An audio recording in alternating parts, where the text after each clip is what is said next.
natin kanilang napipili dito. Of course, nakikita natin dito, surprisingly, an sub-based ban galing sa X Solo Q and Eagle Eye. No surprise there for the side of SBK. Kaso nga lang yung pinakauna natin pipiliin is going to be Ankara for the side of X Solo Q. Sunod naman yung port and yung decider map po natin is Compound. So wala po tayong Mexico ngayon, Salvatore. Wala masyadong intriguing sa map dito ng both teams, no. And Mm. this is a execute staple pati na nga rin sa SPK, pero dito natin malalaman kung sino nga ba talaga ang may mas lamang na map pool, no, kasi Compound, history-wise si Vaqueros okay sila dito, no, pero for X Solo Q, iba sa kanila yung dating talaga ng Compound na hindi mo talaga pwede ihalin tulad sa Ankara.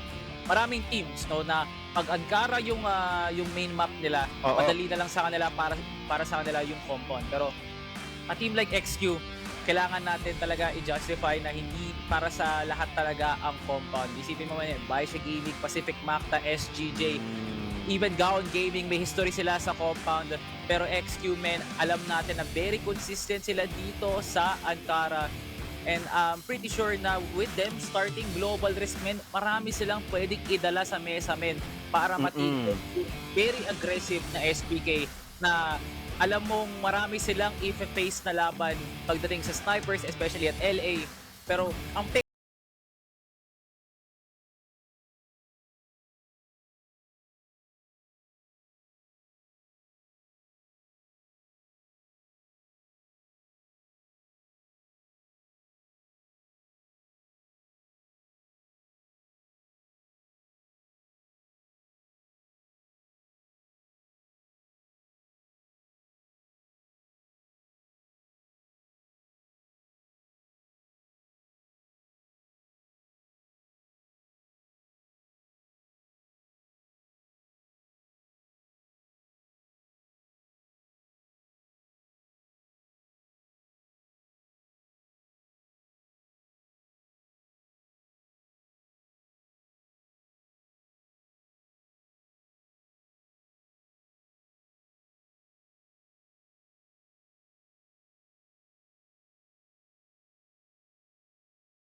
for their side. So, ito yung gusto ko.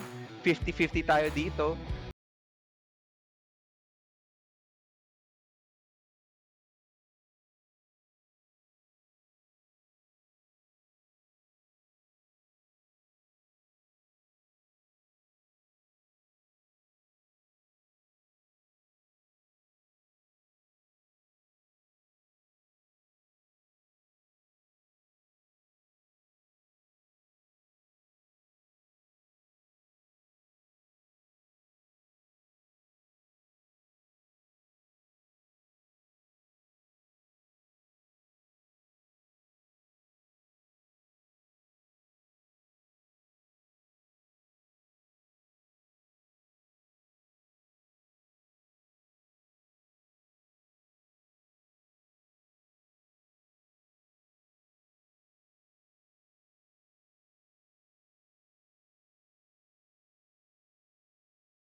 Very, very interesting matchups to watch. So, Crossfire is a really can get really interesting, and this day is just even getting more and more exciting, pare. Nakaka-excite itong parating na series, totoo men. And maraming nakatutok ngayon dito sa Facebook page ni Crossfire Philippines. And just like that, men, R2G nagsisimula na nga rin ngayon ang Yon! sultada ng SBK versus XQ sa wakas ngayon din. Nandito na tayo sa loob ng Ankara, Arta already sisimulan ngayon si Ishida, pero patuloy pa rin ang push ng SBK dito patungong hotel. Pero feel ko yung split ngayon ng XQ mas may onting kalamangan lang kahit papaano kasi pwede itong mag-set up ng potential flank doon sa pwesto ngayon ng SBK. Pero antayin na natin kung magmamalilim ba ngayon sila Arta pati si Ecos. Pero feeling ko talaga men sa pwesto ngayon ng Solo Q, baka pwede sila ngayong kumuha ng play para lang mawala ngayon si Linkel. Sa ngayon, slow start na ulit ang ginagawa dito ng SBK, and sa totoo lang agresibo talaga tong X solo queue ever since nakakita ko sa nila, especially sa GR side nila, especially dito sa mapang Angkara. Napaka-agresibo na sila. Okay, naparusahan ni Linkel, nakahanap siya ng isa, kasama din ni Z Brian. Kaso nga lang, may isa pang tao dito, si Ikos! Buti na lang nahanap na din nila at nahulog pa. And of course, the final kill dyan kay RTA. Nahanap pa ni Zack. SBK, First Blood, nahanap nila yung unang punto dito sa map 1. Nice start by SBK, no? Talagang inantay talaga nilang XQ pa mismo yung gumawa ng play. Feeling ko, SBK, Oh. very, very patient, man. Pero minute. Oh, and Juke as well. My God! Uunahan kagad si Zack, pati si Air Max. Pero doon mo nakita, no, na ang bilis kagad ng adjustment ng XQ. Ultimong, hindi kagad naka-re-challenge si Air Max, pati si Zack. Di rin nga nakakilos kagad si Ishida. So, yun. Tinan mo nga naman. Dalawa. Make it Ishida and si Brian ngayon yung pwedeng manlason sa di ko lang sure kung okay na pwesto to para kay Ikos, men. Kasi pwede silang mag-tunnel play dito or pumunta na lang rekta ng RS at hanapin nila dito yung naka-sniper sa LA. Pero ngayon, babagal-bagalan na muna ngayon ng XQ. Pwedeng madali ngayon si Z Brian kung pipicture dito kay SL2. Pero Okay. yun, Linkel, nakita si RTA, men. Uy, yan ang magandang simula ngayon ng pagbawi ng tauhan ng SBK. Ko XQ. Second mid. Pwede silang gawin na play dito eh. Feeling ko wrap around. Pwede silang mag-wrap around dito eh. Tignan mo, grupo-grupo na ngayon ng SBK. Oo nga eh. Pero wala pa rin kumikilo sa XQ. Pwera na lang kay Ikos. Alam. Pwede nilang makita si Lincoln pati si Isa? Brian dito. Clear out. Si Brian Wala. nakita yung pagkakataon. Nakita si Ikos, men. At ayun na nga, nabasa kagad ng si Vaqueros ang tunnel play na hinahanap ng XQ. Hindi na na-cancel out yung pag-push. Muntik pa madali. But there goes Ishida with a quick swing para hindi maging alanganin ngayon si Linkel. Nasa loob na ng site ang SBK. Advantage na pwesto, patera na rin sa tao. Nakita si Juke. And ngayon, kailangan magdasal ngayon ni Juke. Kahit duguan ngayon ng si Vaqueros, men, dahil tatlo nga sila, yung site na nakuha nila is sapat para sa tatlo. Pero si Brian, naku po, ba't di ka na nag-stay sa site? Juke, Okay. munti ka na nga, Ishida. Will be getting that for SPK, men. Di ko alam anong iniisip ng SPK din, men. Talagang ayaw nilang mag-hold na lang ng site. Lumabas pa nga siya, men. But ngayon, Linkel, early pick-off para sa kanya, and XQ will continue to push. Nakakataas tong balahibo nung last round na yon. Okay, trades nangyari dito, nakapaghanap sila ng 1-for-1. Kahit papano, lamang pa din ang blacklist side sa mga gantong sitwasyon. Kasi kumbaga, makapasok sila site, isa lang ang tao or dalawa lang yung tao na kailang pwedeng labanan. Okay, that further extends the lead para sa SBK. Parang napaparusahan na ang mga miyembro ng X-Solo Q sa mga ginagawang agresibong depensa at parang pinag-aralan na ng si Vaquero ang mga tricks ng mga pinapakita nila dito for the side of SBK. Sa ngayon, SL2 muntik pa makahanap ng timing galing sa kanyang likod, pero this time around, it is the retake situation. Ito yung sitwasyon na kailangan nila pasukan. Una, long A. Kaso nga lang, may isa nagbabantay. Nahanap na si Linkel. Flashbang, tinapon, pampadelay, pampatigil. Ilan ba ang kanilang pwedeng hanapin dito? Wala.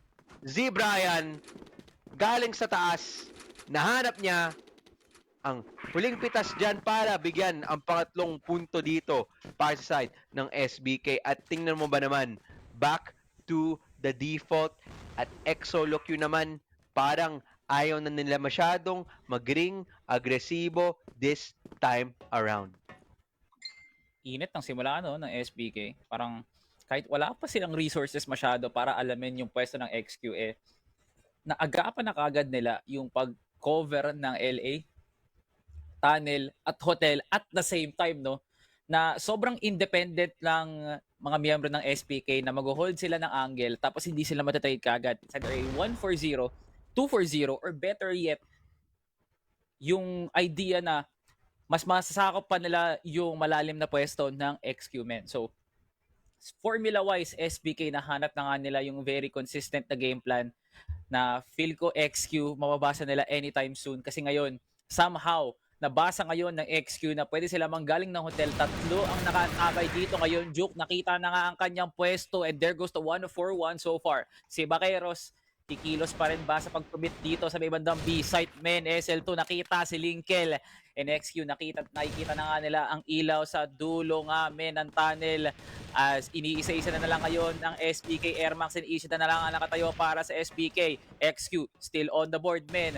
Pinapressure pa rin nila ang mga kilo si Ishida dito and they finally get one. Air Max humihinga pa rin para si SPK forcing 1v2 pero hindi pa rin natatanim ni Air Max ang C4. Masyadong malakas sa trabaho to para sa kanya ngayon. Air Max manggagaling hotel pero lahat na sa may bandang top side. Matatag siya ng frag dito ng XQ 40 seconds. Hindi pa rin siya nakakuha ng pick off dito. Air Max with a swing pero masyadong maganda ang pwesto ng XQ for high-low setup plus crossfire pa. SBK no longer getting a 4 consecutive round start. XQ is now on the board. Parang ang tigas ng ulo ng ex-solo ko yun, no? Akala ko titigilan na yung agresibo nilang ginagawang depensa kaso nga lang parang tuloy-tuloy pa din eh. Parang ayaw pa nila ibigay yung identity na yan, no? Okay, si Jake, nakahanap si Linkel and that's a great start para sa side ng Global Risk sa ngayon. Depensa naman sila. Now, the switch up. It is a bit of a passive defense dito sa hotel. Pero, hindi titigil itong ex-solo queue. Tingnan mo ba naman sa labas ng A-site, napakalalim na ng pwestuhan na kanilang nahanap. At kung hindi maingat ang SBK dito, baka pwede sila madali. Granada, tinapon, napakaganda. May impormasyon na ang ex-solo queue kung nasan na ang mga miyembro ng SBK. RTA, naghahanap ng timing, muntik pa. Granada, tinapon, walang nahanap. They are still wary of the player na nagtambay dyan sa link, sa A link at mukhang tinigilan talaga ng XQ ang mga pinaggagawa dito ng si Baquero. Tingnan mo ba naman, 4 na sa mid.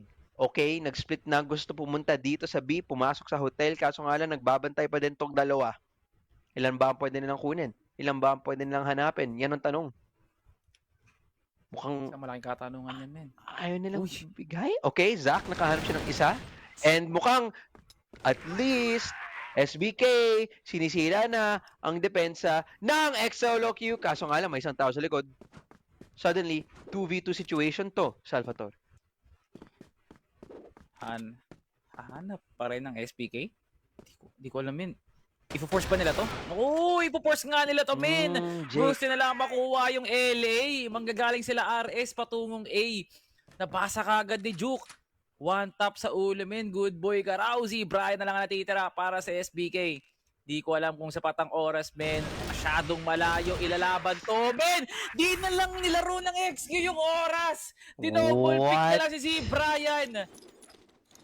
Round na sana ng XQ.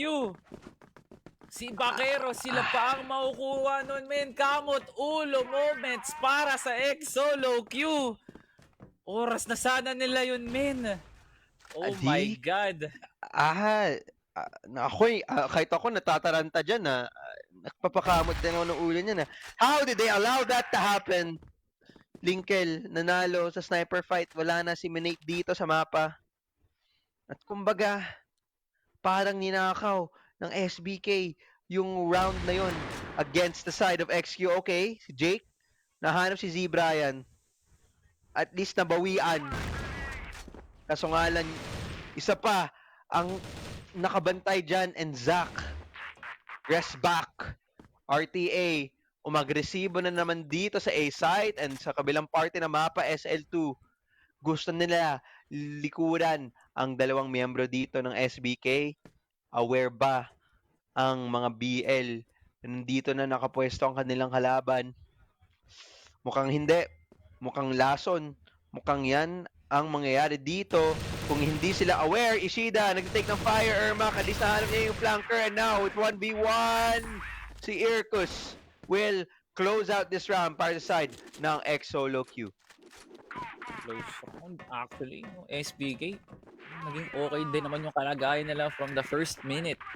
Kaso nga lang XQ, doon mo nakita na RTA, pwede talaga siya maging asset para sa XQ para makasetup si either Juke or si Minate. Pero maganda para sa kalagayan ngayon ng XQ na sobrang reliable nila sa isa't isa. And SBK also doing that as well. Talagang tagisan na lang ng talino pati sa game decisions dito for both SBK and XQ. Because, gandang pick mula sa Ventsmen. At caught lacking na naman ngayon ng SBK. Masyado silang nakakampante sa pag-pick ng tunnel men. Hindi nila alam kayang sandwichin ng XQ ngayon ang pwesto nila. Ikus from the backside. Nakita na si Linkel. Pati na nga rin si Min8. And Ishida clears out Min8 na ngayon. And ang gandang round para sa XQ men. Lahat ng angulo nabasa kagad ng X-Solo Q SBK. Sila na rin mismo yung gustong gumawa ng backstab play. Kahit papano men, kahit lacking na yung resources, kahit walang utils masyadong binato ang XQ, talagang finurse nila lahat ng laban sa LA at kahit di nga sila pumasok men, yun lang yung round na makakita kami na walang umentry na SBK dahil nga sa ganda ng depensa ng XQ. So kumbaga parang ngayon no, alam na ng X-Solo Q na ito pala yung plano na ginagawa ng SBK. Pinaparusahan niyo pala yung agresibo namin ginagawa. Sige lang, tutuloy pa din namin. How many times will you be able to make this play and crumble? So ngayon, X-Solo Q, with the aggression that they have, they are making it so difficult for SBK para kumuha ng kahit anong lupa dito sa mapang to. Tingnan mo, 1 minute and 37 na, hindi pa sila nakuha ng full control dito sa hotel at di pa sila nakahanap ng contact ng dalawang miyembro nagbabantay dito sa ilalim. And B site, even though it is the weakest point para sa ng X-Solo Q, hindi alam ng SBK na yan talaga ang pwede nilang pasukan. Min8, nakatago with a bait and switch setup. Kaso nga lang A site, mukha yun ang gustong kunin netong SBK at hindi ata handa ang depensa ng X-Solo Q. Pag gusto nila pumasok dito, sige lang, sniper, pwede pa makahanap dito ng isang anchor ng site.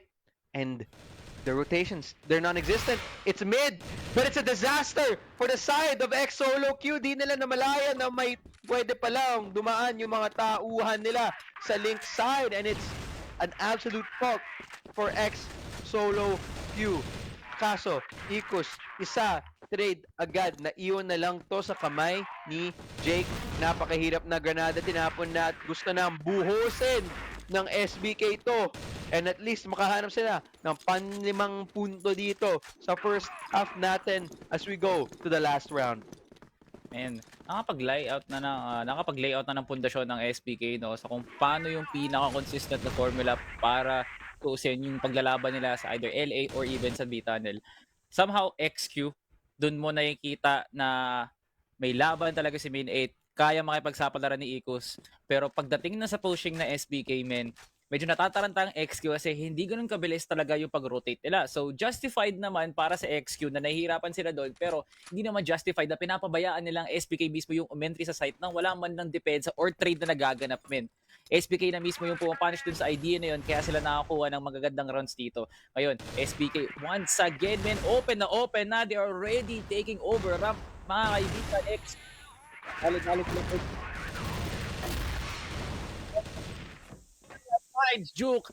Susunod na ngayon si RTA and XQ.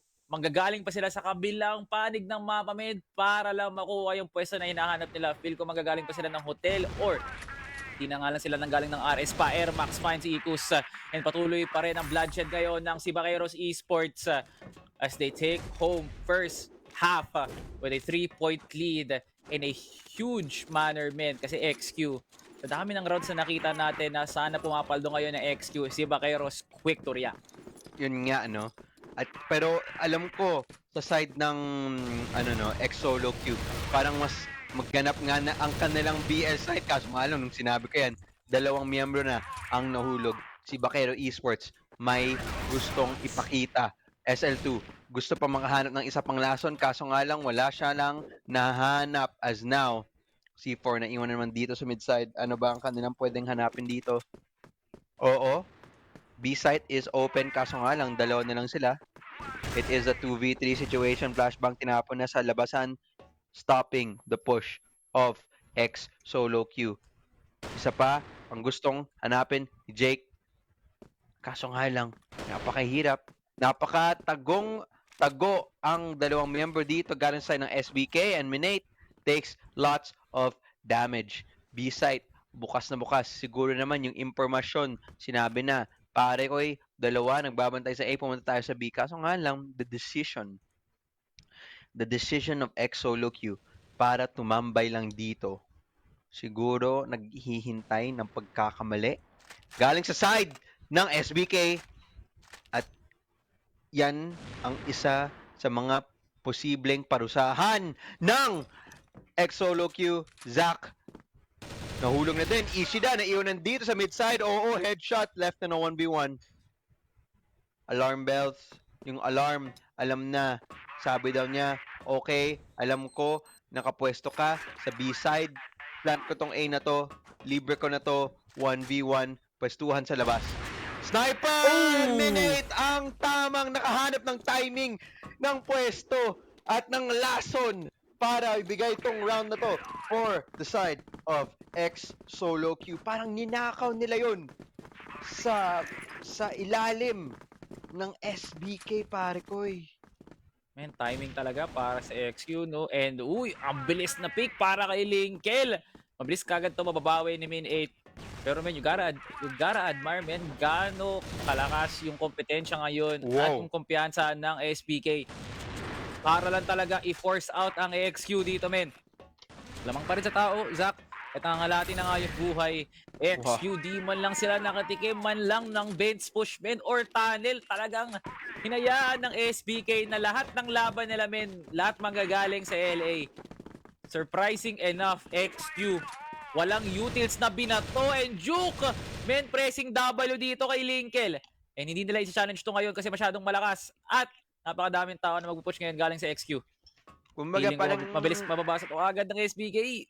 Uy, teka lang, Sir Ikus. Nakita si Ishida namin. And patuloy pa rin ang push Wow. ng XQ, men. Wala talagang harang na nakikita ang XQ. Press W lang para sa kanila, Eramax at si Brian. Kailangan na lang dumali dito ng pwesto. At least isa man lang para ma-open up yung site. Yun, nakita na nga si Ikus, men. Air Max. There goes one more member of si Baqueros Esports, men. XQ will now be entering in the site. Mabilis kagad na bawi ng XQ, men, yung round na yun. Pero si Brian gumagawa pa rin ng play. Yun, RTA. Yun yung unang contact ngayon ni si Brian. Nades. Pinabato na ngayon ng XQ. Somehow, nagawa pa rin nilang magtipid ng early, men, para matrap down kagad si Brian dito. Galing sa RS and RTA finds si Brian. And mahirap pa rin ang trabaho ngayon ng SBK para tapusin to kasi XQ. Lumalaban pa rin sila. 2-point nga. lead para sa SBK. Kumbaga, yung round before nung last round, no, parang galit yung SBK. Kasi kumbaga, laban lang daw silang laban. Pero after ng round na yun, parang nagalit din ang X Solo Q. Kumbaga, tinuloy-tuloy lang nila at nung pagdating sa laban, hindi sila takot. At parang ready, handang-handa sila, no? So, with that, nagsalit-salitan pa sila ng rounds. And now, SBK, going to have a bit of a difficult time here. Kaso nga lang, tinan mo, ang lalim na pala ng pwestuhan ng isang membro ng SBK. Maganda to. Pwede pa siya makarinig ng mga potential na pagkakamali na ginagawa dito ng X Solo Q. Muntik pa, Ishida, nakahanap siya ng isa. Kaso nga lang, masyadong uminit. Overpeak, SL2, nahanap din niya ang trade. So now, is Linkel, at least nahanap din niya si SL2 at si Z-Brian, nahanap niya yung naglalurk papasok dito sa B-side. Masyado daw mabagal at huling-huli daw siya. Okay, left, Minate. Sniper, 1v3. Ano ba ang pwede niyang gawin dito? Nagsama-sama na ang mga member dito ng SBK. Kumbaga sinabi nila, iwan natin tong B.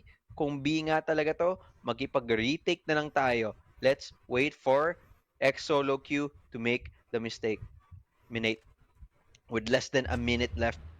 And oo, nahanap niya yung unang pitas dyan sa A side at mukhang B ang kanyang gustong pasukan. Kaso nga lang, siguro may unting hesitasyon, may unting takot. Iniisip niya baka may tao dito at baka pwede pa ako madali. Zach trying to fight him.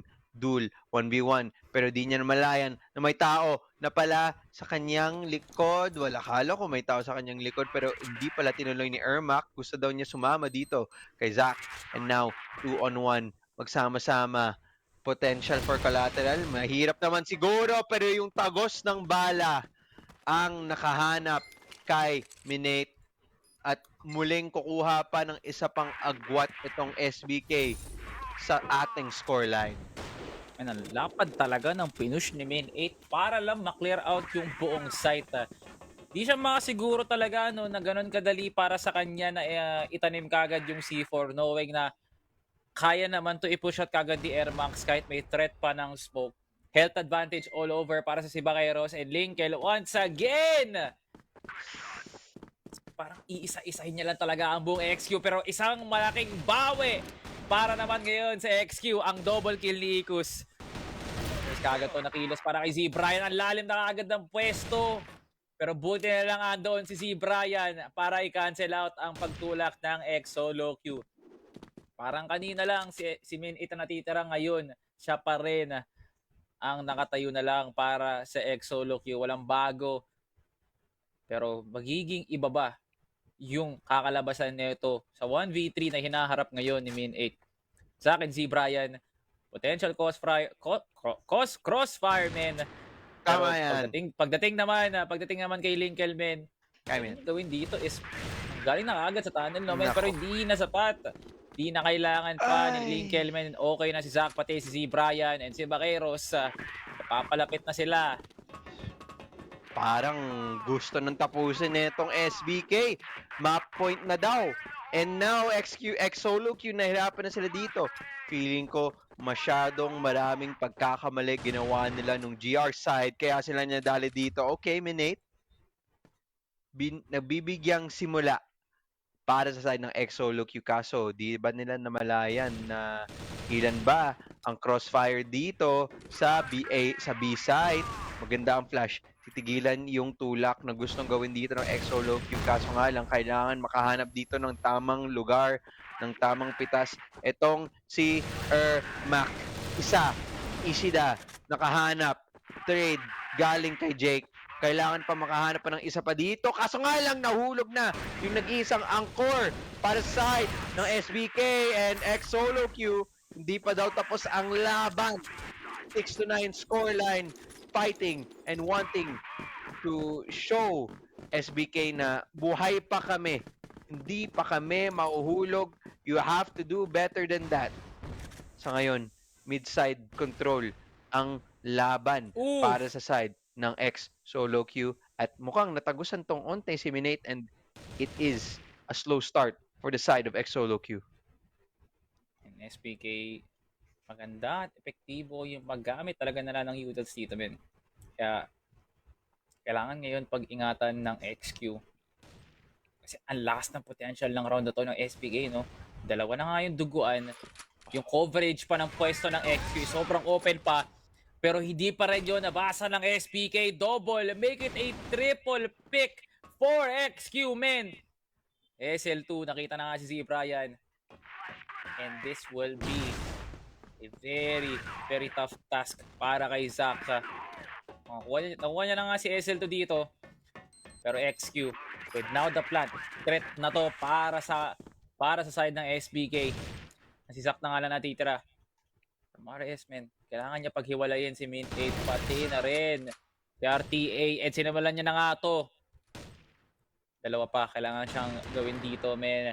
Galing topside, and Zach now living the dream, men. Uy, matatimingan niya ba si Ikus, and Zach finishing off with a strong statement dito sa game number 1, 1v3 clutch. Too easy for Zach.